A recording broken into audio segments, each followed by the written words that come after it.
Vamos então dar sequência ao nosso curso. Ficamos de responder a questão 3 e fazer a sequência de questões.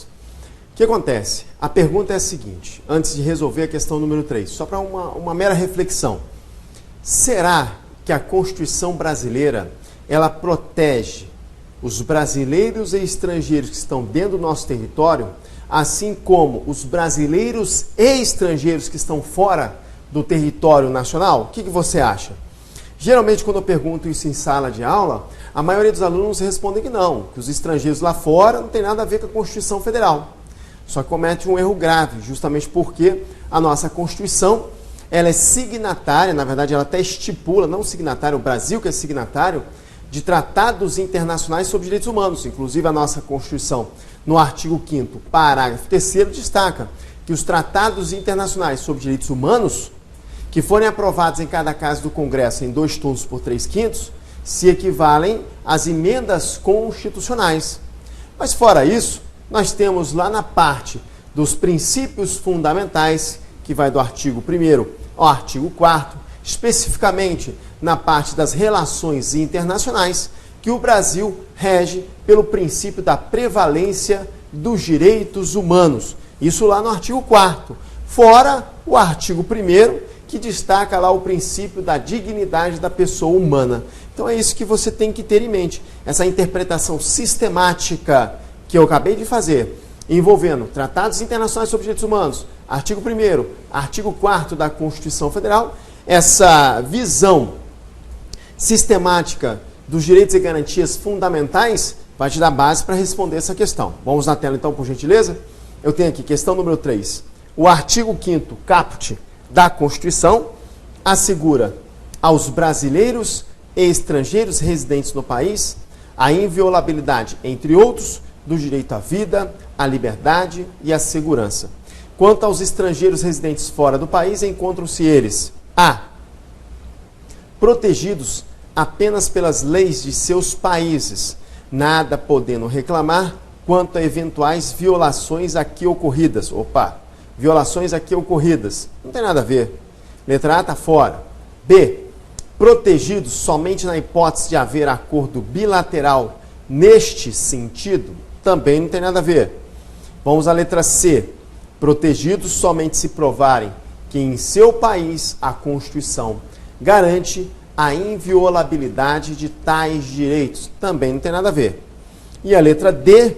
Protegidos porque nas relações internacionais, o Brasil deve observar o princípio da prevalência dos direitos humanos.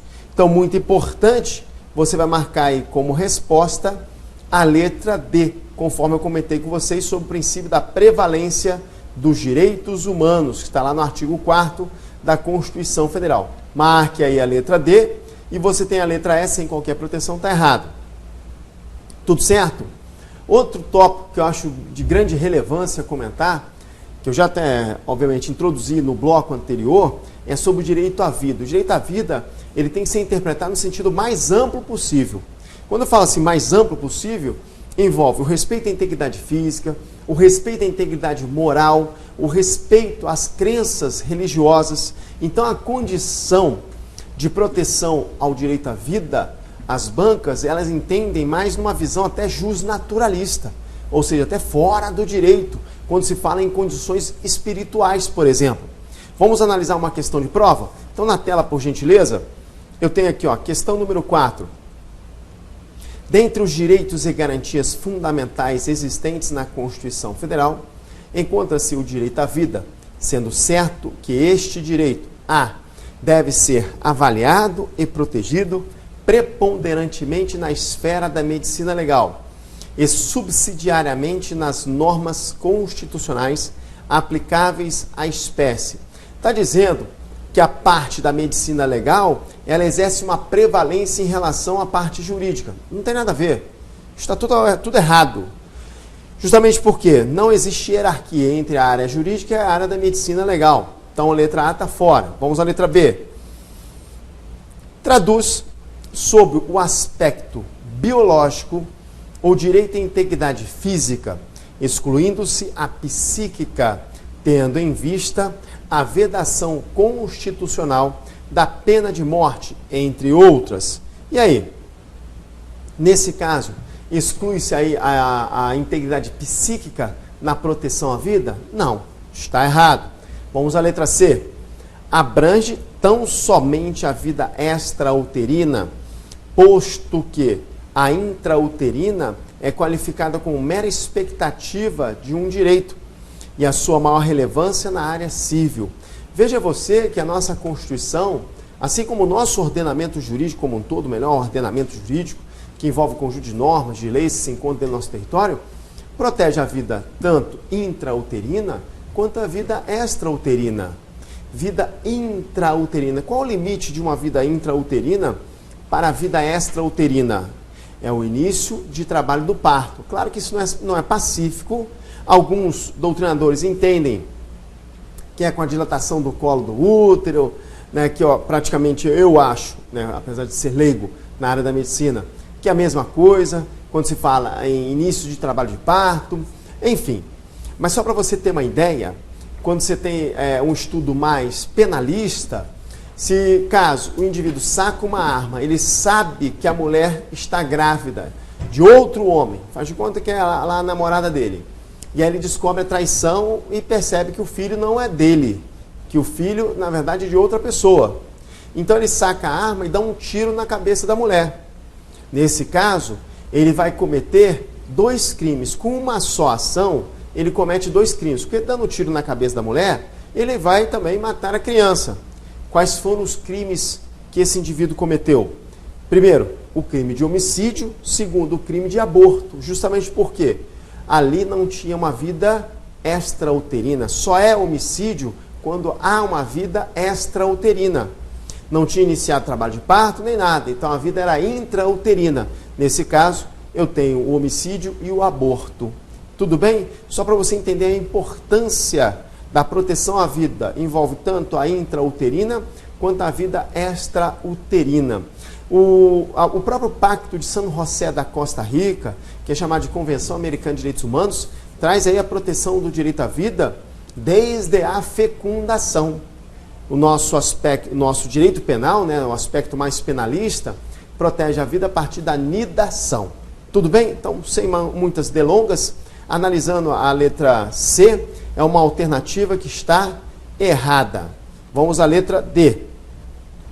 O direito à vida vem resumido de forma singela no direito à observância física, por não haver implicância ou relevância no fato abstrato da dignidade da pessoa. Então, essa letra D é uma alternativa que está errada, justamente porque o direito à vida não vem resumido a nada. Tudo bem? O direito à vida tem que ser interpretado no sentido mais amplo possível. Vamos à letra E. Significa, considerando no sentido mais amplo, o direito a condições materiais e espirituais mínimas necessárias à existência condigna à natureza humana. Então você vê, a própria alternativa destaca que o direito à vida envolve também condições espirituais. Logo, a letra E é a nossa resposta. Então marque aí, letra E como resposta. Tudo bem? Perfeito? Então deu para pegar aí toda a malandragem. Vamos falar malandragem, né? Vamos colocar um termo mais técnico. Você percebeu o que é mais cobrado em concurso público quando se fala de artigo 5º caput, e agora nós vamos para o artigo 5º, inciso 1º. O artigo 5º, inciso 1º, trata do princípio da isonomia ou igualdade. Então nós vamos estudar a isonomia formal e a isonomia material. Primeiro, uma leitura rápida do que diz ali o artigo 5º, inciso 2º. Vamos na tela, inciso 1º, desculpa. Diz ali, ó, princípio da isonomia e igualdade. Homens e mulheres são iguais em direitos e obrigações nos termos desta Constituição. Até aí tudo bem. Então, se eu for analisar num aspecto mais amplo, existe a isonomia formal. A isonomia formal, ela reflete o artigo 5º caput, quando fala todos são iguais perante a lei. A isonomia formal é mais generalizada. Já a isonomia material está influenciada por aspectos de Rui Barbosa, quando ele destaca tratar os desiguais de forma desigual na medida de sua desigualdade. o grande doutrinador, destacou o seguinte: quando você tem um tratamento diferenciado entre pessoas, o foco, na verdade, é igualar as pessoas. Vou te dar um exemplo. Eu já fui aprovado no concurso da Polícia Rodoviária Federal. E quando eu fui aprovado no concurso da Polícia Rodoviária Federal, eu fui fazer um teste físico. Aí, dentre as etapas do teste físico, uma era a corrida. Eu tive que correr 2.400 metros em 12 minutos. E a mulher teve que correr 1.800 metros em 12 minutos também. Ué, aí você pergunta, é um tratamento diferenciado? Sim. Mas por que existe esse tratamento diferenciado? Eu sou homem, eu nasci com uma quantidade maior de hormônios de força, testosterona, e a mulher não.